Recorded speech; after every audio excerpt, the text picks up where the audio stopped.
Hi, I'm Fran with Stampendous, and I'm introducing the Pearl Mermaid.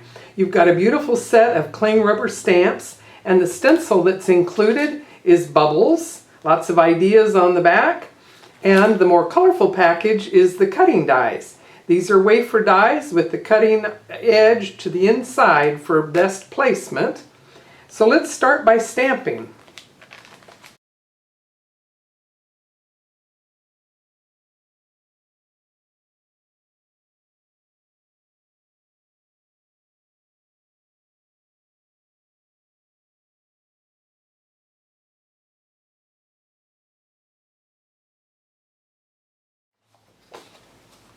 Now usually I do my coloring with my favorite color pencils or even a water brush, and others are so good at doing all of the Copic marker work, as you can see here.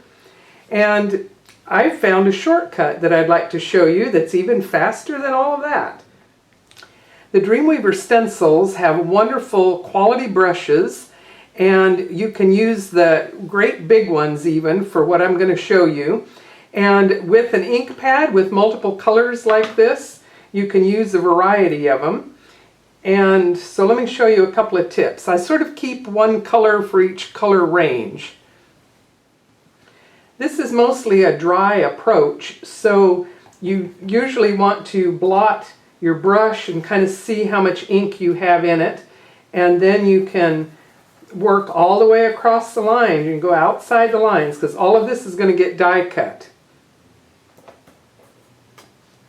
The Picasso stencil is another very helpful tool, and you'll notice I'm doing all of my yellows first while I've got the lighter colors on this brush. But look how the Picasso lets you mask areas and come in and get some beautiful blonde locks here. And for that matter, the flesh tones. I'll start with the light yellow.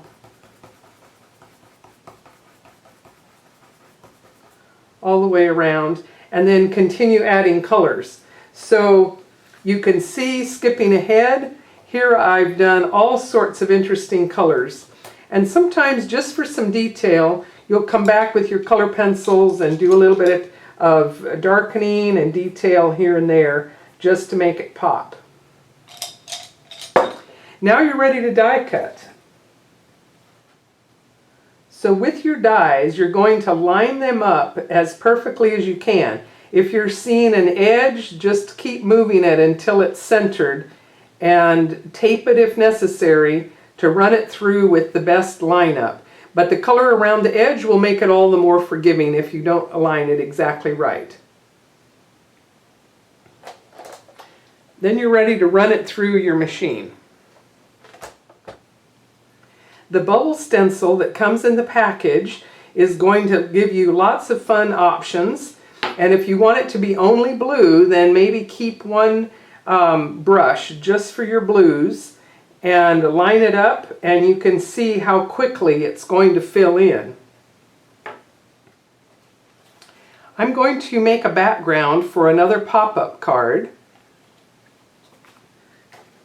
So this panel has been cut, and I wanted to show you some other shortcuts here.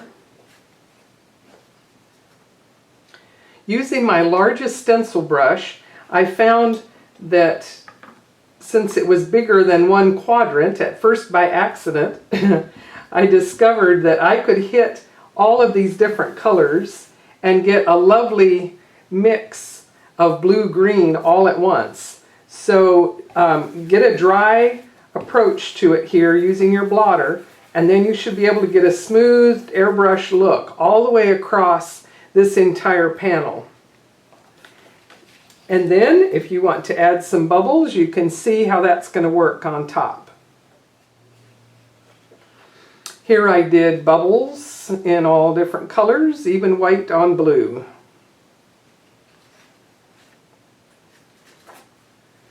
And here's another fun variation that you could get just using your big brushes. If you want to take the oyster and get a beautiful pearlized finish, you can see this one's been done. Simply cover the surface of it with your Versamark, hang on to it with a clip tool, and dust it with your pearl luster. This is the pearl white, and you're still going to see the color, but you're going to get a beautiful sheen. If you want to get some pearl just on the pearl, go back to your Picasso, find the circle that's the best size,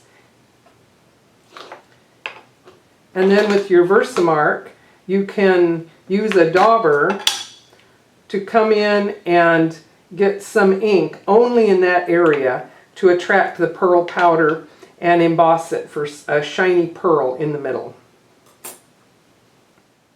You can make a beautiful pop-up card using the simpler one from the Pop Accessories and securing all of both the mermaid onto the oyster, and then that just sits on the riser, if you can see on the side. You will probably also want to see the Ocean Wisdom clear stamp set with a lot of beautiful messages for mermaids, beaches, oceans, and sailing. The fitted frames were used to frame the message here. If you like the mermaid, you will probably also be interested in the shells. And the shells set has a stencil that is what I've used to create all of this interesting seaweed in the background. With that stencil, you can enjoy using all of your stencil brushes and the inks in the same way, and then stamp or add the little fishies as stamped in or cut out shapes. Besides the shell stencil, you have another option as well with the sailboat. And this one has a beautiful water pattern that you're seeing in the background. It connects top to bottom, and I used it along the top edge to create the water line. This is what we used on the cover of our catalog, so you can make a beautiful piece to frame if you like. Here you can see the mermaid on a flat card using the water stencil behind. So have fun stamping the mermaid.